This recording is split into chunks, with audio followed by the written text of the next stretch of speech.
If you're carrying more wood in the forest than your soils can support, you end up with a more stressed system in a drought.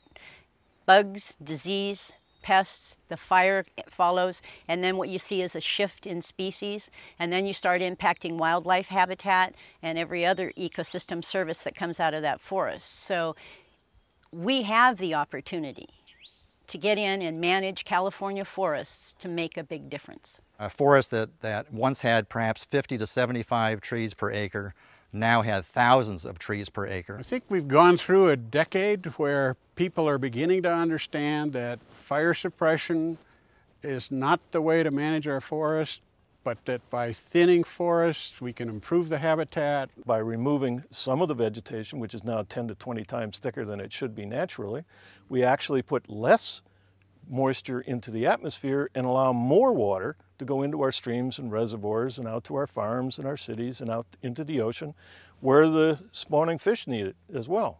The public has a hard time understanding that thinning a forest actually improves the forest health. In fact, among other things, it makes it much more resistant to climate change. It also makes it much more resistant to forest fires.